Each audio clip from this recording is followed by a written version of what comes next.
Somewhere in northern Indiana, before the sun is all the way up, a diesel compressor kicks on inside a pole barn, and a man in a straw hat picks up a nail gun. Not a hammer, a nail gun, running on air, not on a cord. If you've heard anything about how the Amish build things, that sentence probably doesn't fit. You've heard no electricity. You've heard no machines. You've heard it enough times that when someone tells you a good share of America's campers and travel trailers are framed, wired and finished by Amish and Mennonite crews working inside modern RV plants, it sounds like a contradiction. Horse and buggy people building the thing that lets your neighbor's family rough it with a queen bed and a flat screen. So which is it? Do they build these things by hand, the slow way, the old way? Or is there something going on inside these shops that the no machines story never bothered to explain? Stick around, because by the end of this, you're going to understand exactly how a rule that sounds like it should slow everything down somehow keeps up with one of the fastest production lines in American manufacturing. And there's a number near the end of this that caught me off guard the first time someone explained it. Start with the place, because the place is not an accident. Before it was the RV capital of anything, this was farm country, the kind of flat, glacier-scraped Indiana soil that grows corn and soybeans, and not much of a reputation. Then, in the years after the Second World War, a wave of families with a little bit of money and a new interstate system started wanting to see the country without sleeping in a tent, and a handful of small trailer builders around Elkhart figured out how to sell them that idea cheap and fast. The industry that grew out of that has had its booms and its brutal busts. Oil shocks, recessions, a couple of stretches where half the plants in the county laid people off inside a single month. But it always came back because the geography never stopped making sense. Good rail access, a central location within a day's drive of most of the country's population, and a labour pool a few miles down every county road that already knew how to build things with their hands. Elkhart County, up in the northeast corner of Indiana, has been building recreational vehicles since the 1930s, and today the majority of the RVs sold in this country trace back to that one stretch of county roads. Thor, Forest River, Jayco, Grand Design, a dozen more names you'd recognize if you've ever shopped for a camper. And scattered through the townships around Elkhart and Shipshewana and Middlebury, you'll find one of the largest Amish and Mennonite populations east of the Mississippi. Those two facts sitting next to each other is not a coincidence. It's a supply chain. A lot of these plants don't run their own cabinet shops in-house anymore. They contract them out, and a good share of those contract shops are Amish or Mennonite owned, tucked back on farm properties, running on diesel generators and compressed air instead of a line running to the street. A finished cabinet module, a bathroom vanity, a dinette that folds into a bed, gets built 40 minutes away on a shop floor with no power lines coming in, then gets trucked to the plant and bolted straight into a rolling chassis. The communities themselves aren't one single thing either, and it's worth saying that plainly before we go any further. Amish gets used as one word for a whole range of church districts. Old Order, New Order, various Mennonite conferences, each with its own bishop, its own ordnung, its own understanding of exactly where the line sits on cars, phones, and yes, electricity. A shop 3 miles outside Shipshewana might run a rule slightly different from one outside Middlebury. What you're about to hear is the pattern that holds across most of the shops feeding the RV plants in this part of Indiana. Not a single rule book that applies to every Amish community in the country. Which brings us back to that nail gun. Here's the part the no machines version of the story skips. The Amish aren't against machines. Most Old Order communities aren't even against power tools. What they're against, in the plainest way I can put it, is being tied to the outside world through a wire. The rule isn't written down the same everywhere. Every community has its own understanding worked out with its own bishop, but the pattern holds pretty consistently across the shops in this part of Indiana. No direct hookup to the public electric grid. That's the line. Not no machines, not no power. So the workaround isn't primitive, it's clever. Diesel generators. Hydraulic lines run off a central pump, so a whole shop full of tools can run off pressure instead of current. Pneumatic nail guns, pneumatic sanders, pneumatic everything, because air doesn't care whether it came from a wire or a tank. Walk into one of these shops and it sounds almost exactly like a conventional cabinet plant. The hiss of compressors, the bark of a nail gun, table saws spinning. What's different is what's not there. No cord running to the wall, no meter on the side of the building, no bill from the power company, and with it, no thread tying that shop's daily work back to a grid, a utility, a system outside the community's own hands. Ask why, and the answer isn't really about electricity at all. It's about what, depending on the grid, represents. Plainness in this world isn't about being backward. It's about staying separate from a wider world that these communities believe pulls people away from their families, their church, and each other, one convenience at a time. A generator you own and maintain yourself keeps the tool. A line running in from the street brings the whole outside world in with it. That's the actual boundary. And once you hear it explained that way, no power tools stop sounding like the rule and no dependence starts sounding like the rule. Same shop, same nail gun, completely different reason for being there than the caption under most of these videos would have you believe. There's a word that comes up a lot if you talk to people in these communities about why, and it's Gelassenheit, a kind of yielded, unhurried submission to the community and to God over the individual. It's not really translatable in one English word, but the shape of it explains a lot of what looks strange from the outside. Owning a car isn't banned in most of these districts because a car is fast. It's discouraged because a car lets one person leave the community whenever they want, on their own schedule, answering to nobody. A horse and buggy keeps you close to home and close to your neighbours almost by physical necessity. The electric grid works the same way in their thinking. It's not the electrons that are the problem. It's that a wire running into your shop ties your daily working life to a system, a company, a set of decisions made somewhere else entirely that the community has no say in and no ownership of. A generator you bought, maintain, and can walk away from anytime you want is a tool. A meter on the wall is a relationship. And it's a relationship with the outside world that the church has decided isn't worth the convenience. Faith sits underneath every part of this, and it's worth saying directly instead of letting it disappear into a story about cabinets and assembly lines. The plainness, the separateness, the whole architecture of what's allowed and what isn't exists because these communities believe they're called to live a certain way in front of God and each other. Not because anybody's trying to preserve a lifestyle for its own sake or for a tourist's camera. Strip that part out of the story and you're left with a quaint logistics quirk.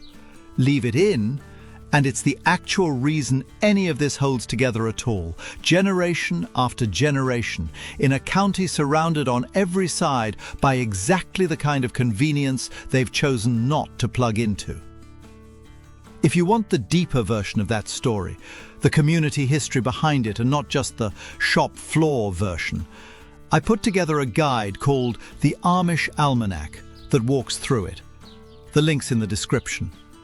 If you're on your phone right now, there's also a QR code on screen you can scan, and it'll take you straight there. All right, back to the shop floor.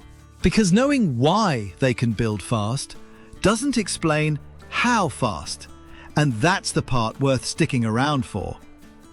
Picture the plant itself for a second. Not the little cabinet shop on the farm property, the actual assembly line. Because that's where the built-in minutes claims start to make a strange kind of sense. A modern travel trailer line doesn't build one unit at a time from an empty floor to a finished camper. It builds all of them at once, at every stage simultaneously, the way a car plant does. A bare chassis rolls in at one end. Down the line, a different crew handles a different job at a different station. Frame crew, wall lamination crew, roof truss crew, plumbing and wiring rough-in, insulation. Then further down, cabinetry goes in, counters, appliances, trim. Every station has a set amount of time to do its one job before the whole line moves forward together. Manufacturers call that the takt time, a pace set by how fast the plant needs to finish units to hit its daily target. And in a busy RV plant, that pace can be genuinely fast.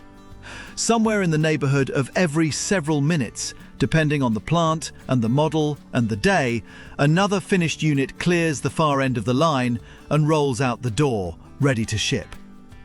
That's the honest version of 7 minutes. Nobody builds a camper start to finish in 7 minutes. What happens is that dozens of units are moving through dozens of stages at the same time. And because the line is synchronized, a finished one comes off the end at a steady, almost startling clip. It's not a magic trick and it's not a shortcut. It's the same principle that lets an auto plant finish a car every minute or so without anybody actually assembling a whole car in 60 seconds. The Amish and Mennonite cabinet crews slot into that rhythm from the outside, delivering finished modules on their own generator-run schedule, timed to arrive exactly when the line needs them. Which, if you think about it for a second, is its own quiet kind of discipline. No clock on the wall tied to the plant system, just a delivery window they've learned to hit over and over without ever plugging into the thing they're feeding. Walk that line from the start and you can feel the pace build. At the chassis end, it's loud and rough, steel on steel, an impact wrench chattering as the axles get torqued down. A few stations later, the wall crew is running laminate presses, gluing aluminium skin to foam insulation to interior paneling, under enough clamping pressure to make a sandwich that'll survive a decade of highway vibration. Roof trusses go up, windows get set and sealed. Then, the plumbing and electrical rough-in crews thread lines through the walls before the drywall equivalent goes up and closes everything in for good. Which means every mistake made this early has to be caught now, because nobody's tearing this open again once the cabinets are screwed to the studs. And that's the exact point in the line where the Amish and Mennonite built modules roll in from outside. The vanity that was glued and clamped in a shop with no power line dropped into place and bolted down. The dinette booth, hinges already mortised in by hand, set against the slide-out wall. Trim goes on, countertops get set. By the time a unit reaches the far end of the line, it's rolled through a dozen or more stations, each one adding maybe a few minutes of dedicated work. And none of those individual jobs took anywhere close to 7 minutes on its own. What took 7 minutes, give or take, was the gap between one finished trailer clearing the door and the next one clearing it behind it. The line, not the labor. And the craftsmanship itself is the reason plants keep going back to these shops instead of running everything with factory labor and a CNC router. Amish and Mennonite cabinet making has a reputation in this industry, the kind that gets talked about the way people talk about a good welder or a good machinist. Dovetail joints instead of stapled particle board. Face frame construction that holds up to years of a trailer bouncing down a highway instead of flat pack cabinetry that starts to rattle apart after one bad stretch of interstate. Ask an RV dealer which trailers hold their cabinetry together the longest, And don't be surprised if the answer traces straight back to a shop with no power line running into it.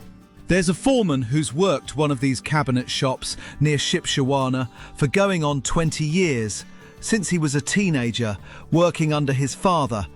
And talking to him is the fastest way to understand how none of this feels frantic from the inside. His shop smells like fresh-cut oak and diesel exhaust drifting in from the generator shed out back. And under all of it, the compressor hum never really stops. A low, steady pressure sitting behind every conversation on the floor. He'll tell you the pace feels practiced, not rushed. Everybody on his crew has done their one station so many thousands of times that the motion isn't really a decision anymore. It's closer to muscle memory, the same way a line cook doesn't think about how to hold a knife. He measures a good day not by how fast the trucks leave, but by how few pieces come back for rework. Speed in his shop is mostly just the byproduct of nobody making a mistake.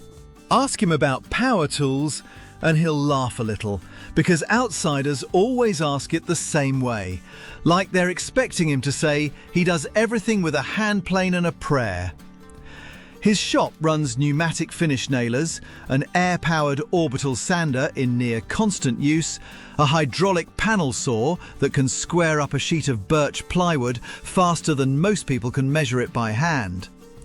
What his shop doesn't have is a breaker panel tied to the street or a light switch connected to anything but a battery bank charged off the generator. No meter on the wall. He says that phrase almost exactly like that, no meter on the wall, like it's less a rule and more just a fact about how his family has always run a shop, going back to his grandfather's harness business before there were any RV plants around here at all to sell cabinets to. His sons work the same floor now, one running the panel saw, the other doing glue up and clamping. And he says teaching them wasn't really about teaching a skill so much as teaching a pace. Slow down on the joint, speed up on the sanding. Know which parts of the job deserve your full attention and which parts your hands can handle while your mind's somewhere else. That kind of knowledge doesn't come from a manual. It comes from standing at the same bench for 20 years, watching your own father do the same motion 10,000 times before you ever picked up a tool yourself. Which is worth sitting with for a second, because it cuts against the whole quaint and slow picture a lot of these videos lean on. This isn't a hobbyist making one nice thing a month. This is a working shop, embedded in one of the most competitive manufacturing corridors in the country, hitting delivery windows that a modern factory schedule depends on, using tools that would look completely familiar to anybody who's ever worked in a cabinet shop anywhere. The only thing missing is the wire in the wall. Everything else, the skill, the pace, the standards, is running at full industrial speed. And that's really the whole shape of the story once you strip the clickbait off it. It was never no machines. It was never really about speed for its own sake either. It's a community that drew one very specific line, a line about staying independent from the grid and everything that grid represents, and then built an entire, highly skilled, highly disciplined industry that happens to move fast enough to keep pace with modern manufacturing anyway. Not despite the boundary, because of how seriously they take it. A generator they own outlasts a line they don't control. And that ownership, more than anything else, is what's actually driving the pace you see on camera. So next time you're walking a camper lot or scrolling listings for your next trailer, and you run your hand along a cabinet door that closes with a soft, solid click instead of a hollow rattle, there's a decent chance you're touching something that came out of a shop with no meter on the wall and no bill from the power company. Built by hands that could plug into the modern grid tomorrow if they wanted to, and choose, deliberately, every single morning, not to. Was that trade worth it? Giving up the convenience everybody else takes for granted so that the work itself and who you answer to for it stays entirely in your own hands. The shops up in Elkhart County have been answering that question the same way for close to a century now. One finished cabinet at a time. Next time one of these videos tells you a community builds something with no machines, it's worth asking what that claim is actually standing in for. Almost never a literal absence of tools. Almost always a boundary somebody drew on purpose for a reason that runs a lot deeper than the caption has room to explain. The nail gun was never the point. The wire was.